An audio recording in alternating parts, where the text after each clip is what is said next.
why you are filled with so much regret, what comes to your mind is, I just wish I never even started. I never even got into this.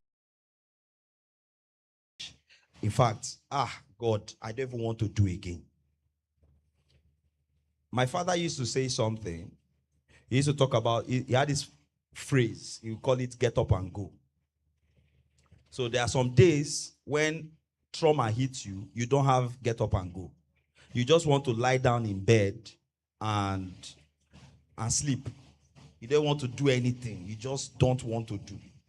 And so we should just realize that it's not only us that experience this. Someone like Job also did.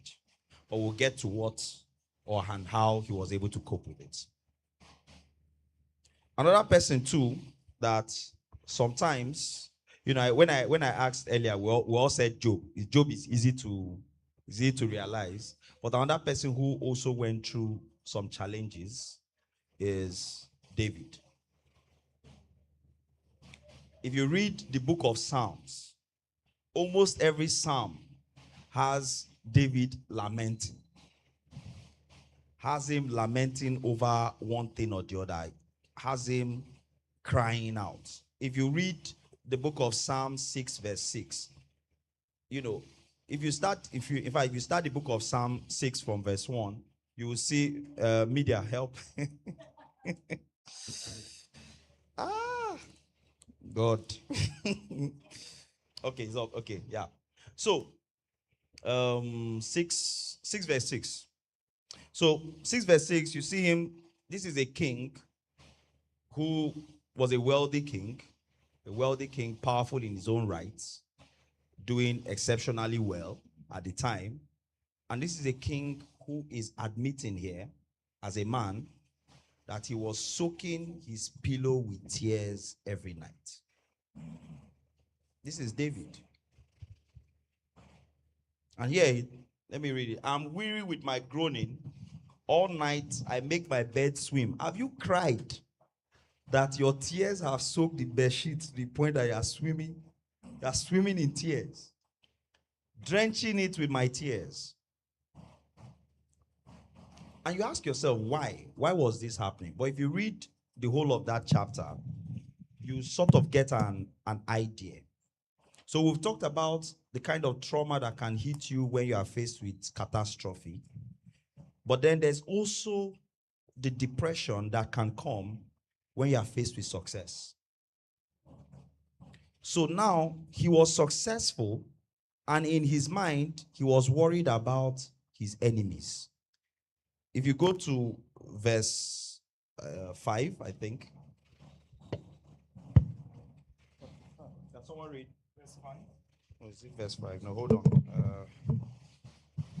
Where it says, my enemies are coming for me or something like that. Let me just get that.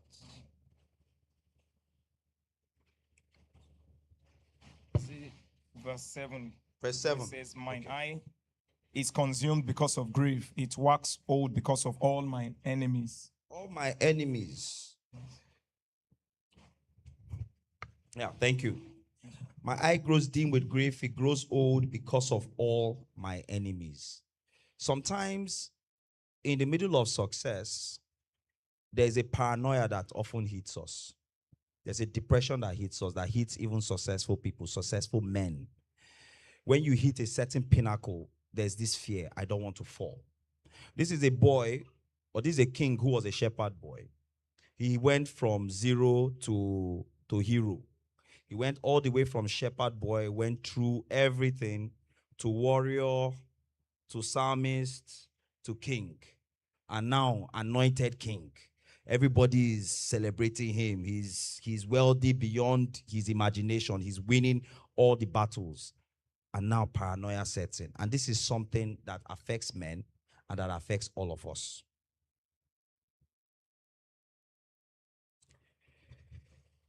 There's also, for those of us who may be artistic or have some form of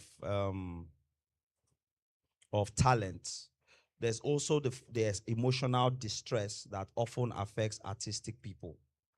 So people who are musicians, who are artists, who are creatives, thank you. Creatives are often faced too with this emotional distress because somehow they are very empathetic to their surroundings. So they can feel what others feel and it can also influence them. This also happened with David. We're just going to paint a picture of people who had experienced stuff like this. Another person, and that's the last case study we'll look at. So we're going to look at these three guys, was Elijah. We're having a conversation the other day, myself and Okiki, and we're talking about Elijah. This was a guy who, if we look at 1 Kings 18, in 1 Kings 18, he woke up one day and decided that rain is not going to fall. Rain is not falling. Rain did not fall. This is the power of God was strong upon him, and he knew the power of God was strong upon him such that he could say rain will not fall, and rain did not fall. And God himself, with that power so strong on him, took him to a brook and ensured that he was fed throughout that whole period. So God was strong on him, and he knew this. In the next chapter, he decided to have the greatest battle royale of all time. And he said, he called Ahab and said, call all the prophets of Baal. You people should come here. Let us see whose God is stronger. And you guys know what happened. He called down fire. And Pastor Elijah is here. And fire came down, even on the carcass that was wet. They poured over 20 liters of water around it. So first of all, they wet the carcass, wet the altar, dug a trench, and filled the trench with 20 liters of water. And yet, fire came down, consumed everything, consumed. This is same guy. Same guy now got up and said, oh yeah, I can hear rain coming.